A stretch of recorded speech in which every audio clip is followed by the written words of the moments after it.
La caída del muro de Berlín ocurrió el 9 de noviembre de 1989 y fue uno de los acontecimientos más simbólicos del fin de la Guerra Fría y marcó el inicio de la reunificación de Alemania.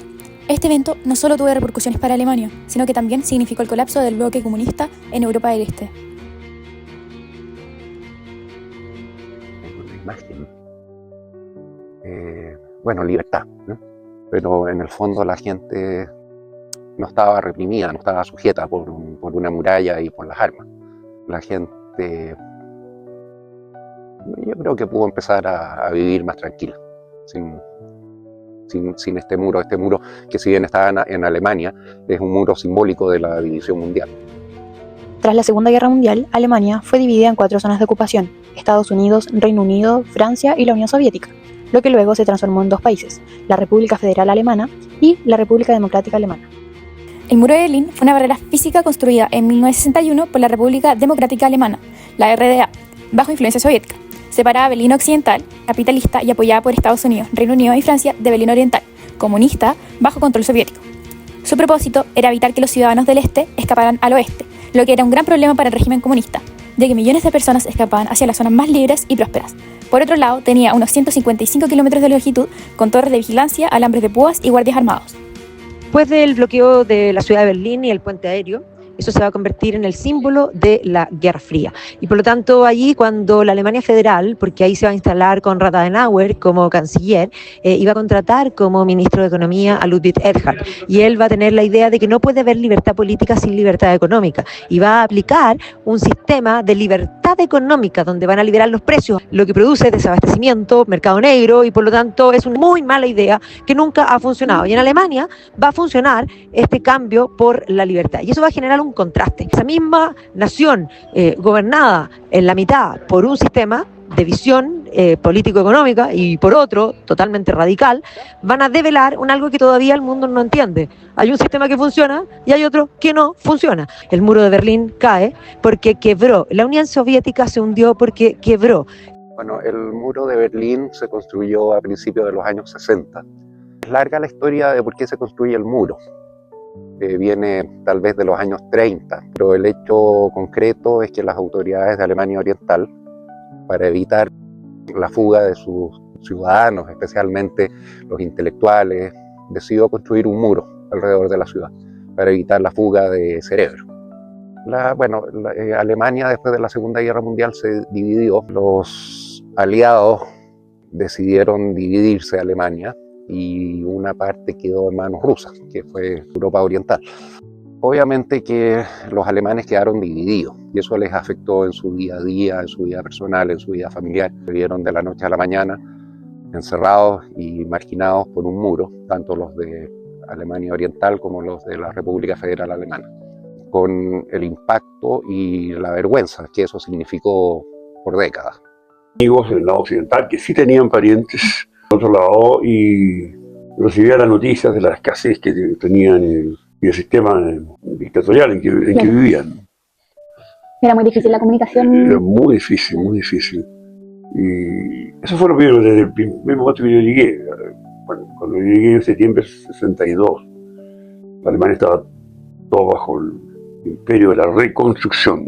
Había pasado recién 17 años del término de la guerra. Nadie hablaba de los detalles de la guerra, en parte porque todos habían sufrido mucho con la guerra, Claro. habían perdido parientes. 1 de cada 4 alemanes occidentales era arrancado de la Alemania Oriental. Ya habían arrancado de los comunistas hacia el final de la guerra, o ya después, cuando empezó el régimen comunista en la Alemania Oriental a instalarse, hasta que llegó el muro, que en el 61, por ahí, que ya estaba instalado cuando yo llegué. Claro. Y era una cosa traumática que nadie entendía. Todavía no se hablaba tanto, pero se deseaba, se planteaba la reunificación como un sueño. Después, cada vez que yo iba, era más el tema de la reunificación en la prensa. Entonces. Durante los años 80, el bloque comunista liderado por la Unión Soviética comenzó a experimentar profundas crisis tanto económicas como sociales. Las economías planificadas de estos países mostraron un evidente estancamiento. La producción industrial era ineficiente, había escasez de bienes básicos y la calidad de vida de la población se deterioraba progresivamente. Además, los sistemas políticos autoritarios mantenían un férreo control sobre la sociedad, limitando las libertades individuales y reprimiendo la disidencia, lo que generaba un creciente descontento popular. En este contexto crítico, Mikhail Gorbachov asumió el liderazgo de la Unión Soviética en 1985 e impulsó un programa de reformas con el objetivo de salvar al sistema socialista. Estas reformas se conocieron como la perestroika, que significa reestructuración, orientada a introducir cambios en la economía soviética, permitiendo cierta descentralización, la incorporación de mecanismos del mercado y una mayor autonomía para las empresas estatales. Paralelamente, promovió la glasnost, que significa apertura, una política que buscaba mayor transparencia en la gestión pública y más libertad de expresión, permitiendo críticas al gobierno, al pasado soviético y a los problemas del presente. Fue un problema conquistar gente para que se fuera a vivir a Berlín. Y como digo, el tema del encierro de ellos y los de allá fue a partir del muro total. Y antes fue una cosa paulatina.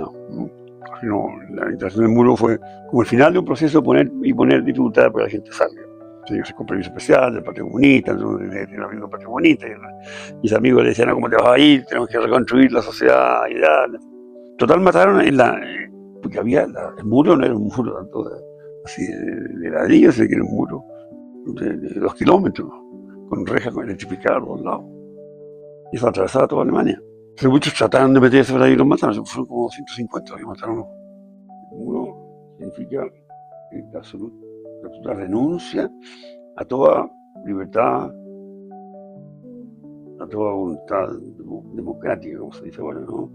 Y yo sospecho, la sospecha mía no mostrará, todavía necesito más datos. Sospecho que la mayor parte de los nazis se fueron a la Alemania Oriental.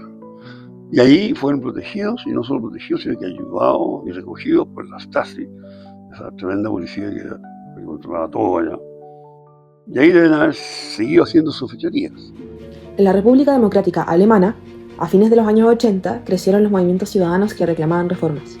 Destacaron las manifestaciones de los lunes en Leipzig, donde miles de personas se reunían de forma pacífica exigiendo libertad para viajar, elecciones libres y el fin de la represión. Estas protestas, inicialmente pequeñas, fueron ganando fuerza y se convirtieron en un símbolo de resistencia cívica contra el régimen comunista. Una cosa espontánea, maravillosa. De repente la gente se atrevió. Pero todo esto bajo la influencia de Gorbachov. Gorbachov fue el gran artista de toda la caída del muro. Y él y Juan Pablo II, el Papa, fueron reunidos, y yo creo que esa conversación fue fundamental para que este espanto terminara. El 9 de noviembre de 1989, un portavoz del gobierno de la República Democrática Alemana, Günter Schabowski, anunció erróneamente en una rueda de prensa que se permitiría el paso libre entre el este y el oeste de inmediato. Esa misma noche, miles de personas se acercaron a los pasos fronterizos y, sin recibir órdenes claras, los guardias abrieron las puertas. La caída del muro de Berlín significó el inicio de la globalización del mundo. Marcó el inicio de que se derribaran las fronteras, especialmente en Europa y en todo el mundo. Multitudes se congregaron junto al muro de Berlín, tras el anuncio de que se permitiría cruzar libremente hacia el oeste. Los guardias, confundidos y sin órdenes claras, permitieron el paso sin usar la fuerza. Esta escena se convirtió en un poderoso símbolo de libertad y esperanza, que dio vuelta al mundo. La caída del muro de Berlín también significó el fin simbólico de la Guerra Fría.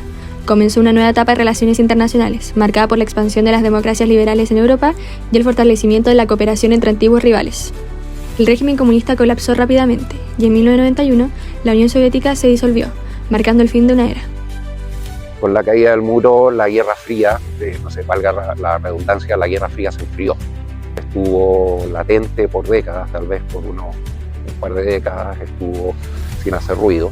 Pero en hechos recientes, como lo que hemos visto en Siria y en Ucrania, podemos ver que la Guerra Fría todavía sigue. Su caída, en 1989, fue mucho más que un hecho político. Fue un triunfo del pueblo sobre los regímenes autoritarios. Quedó grabada en la memoria colectiva como el símbolo del fin de la Guerra Fría y el comienzo de una nueva era de esperanza y unidad en Europa.